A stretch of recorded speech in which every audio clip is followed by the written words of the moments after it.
Hello everyone, welcome back to the channel.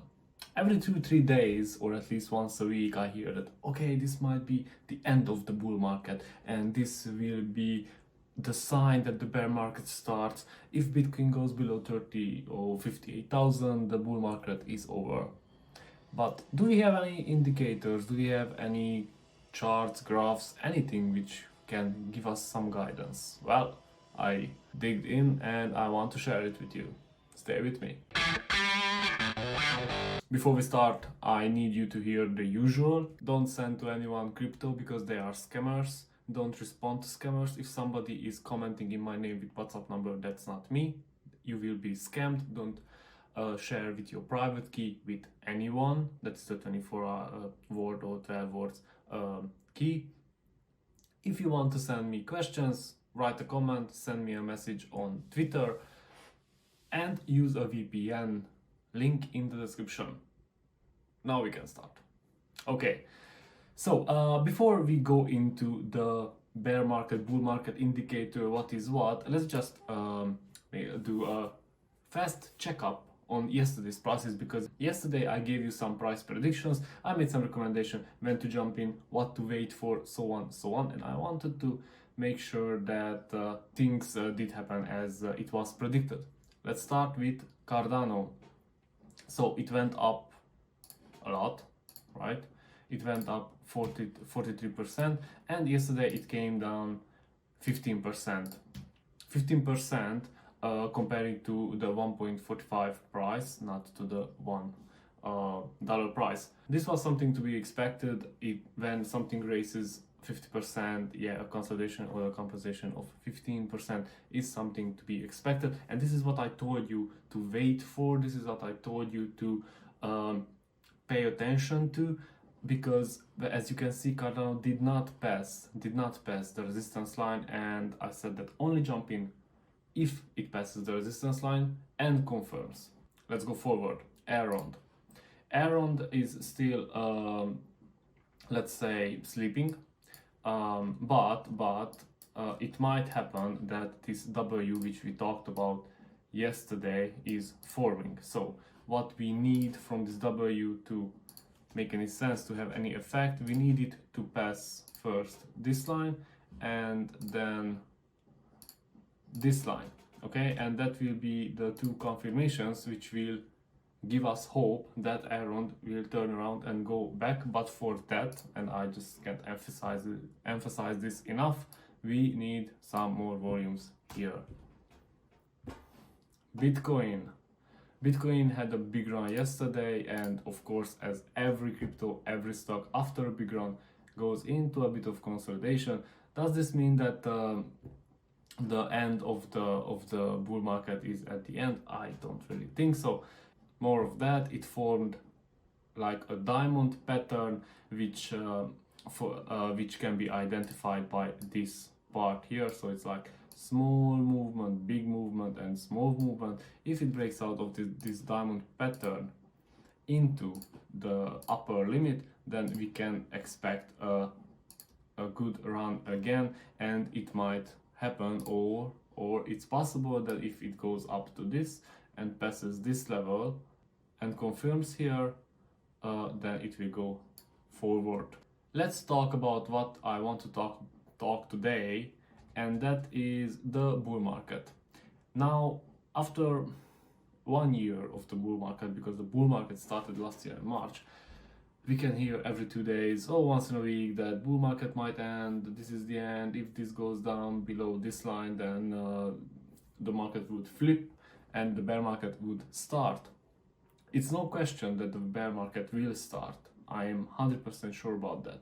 But aren't we a bit too cautious right now? Aren't we panicking too early? And for that, I used two indicators.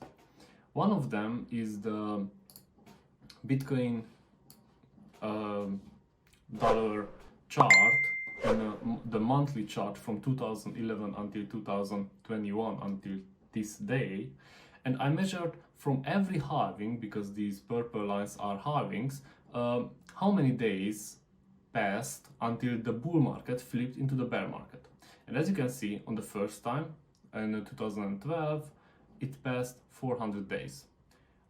In 2016, after the 2016 halving, the bull market went until the end of 2017, 520 days. Okay, it doesn't mean that the bull market started. No, it means that after the halving, because as you can see, the bull market started around in 2015 August. And right now, the halving happened in May 2020, last year, and since then 310 days passed. Please note that this is a logarithmic scale, okay? So while this here is, I don't know, 3000%, as you can see, and it's from 1 to 5, 1 to 50.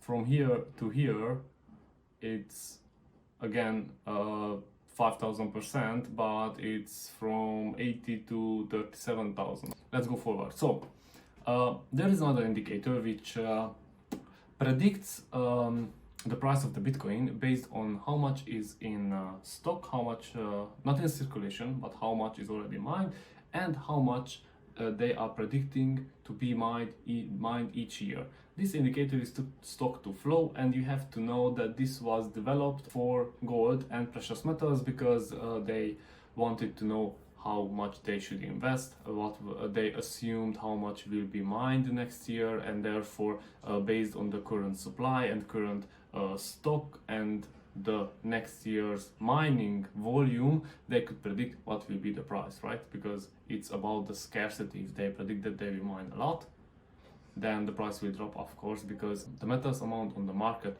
will increase. In Bitcoin, we know that there will be a 21 million maximum supply, from which 18 million is already mined. So I took this trading view and I put it on the stock to flow market on the Glassnode. So the green line here, I think I talked about another video about this, but the green line here is the mathematical price calculation. Okay, it's the existing volume with the assumed mining in the future.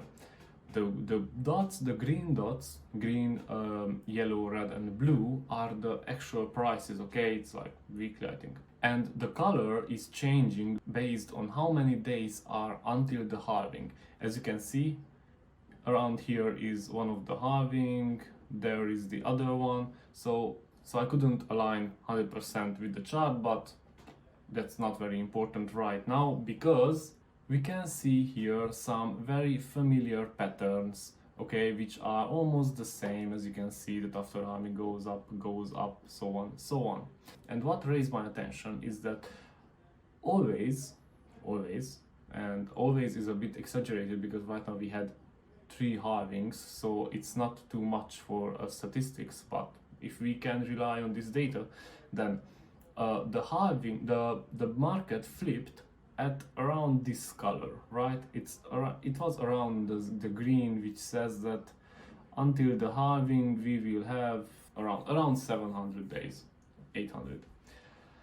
And where we are at now, we are in 310 days from the halving, meaning that if we follow this model, and I think we could follow it because it gives us very good continuation and repeatability, then I would say that based on this model plus this, the bear market is still at least 150 days away, which is 5 months. Therefore, the bear market might come during the summer, and that would make sense because if the summer comes, and it's not that it has any relation, but maybe the pandemic will be pushed down a bit, people will start to go to holiday, maybe they will focus less on investing on crypto, investing in Bitcoin, maybe they will just keep it or hold it, or maybe they will just sell it and use the money to go to holidays. So this doesn't mean that 100% sure the bear market will come in 150 days. I'm just saying that your pools shouldn't increase every time somebody mentions bear market, but you should always take profit and you should always be prepared that the bear market might come anytime. Okay, it just takes a big company like MicroStrategy to take out their profit from Bitcoin, to sell half of their Bitcoin, for example. Okay, thank you very much for watching. Subscribe. See you next video.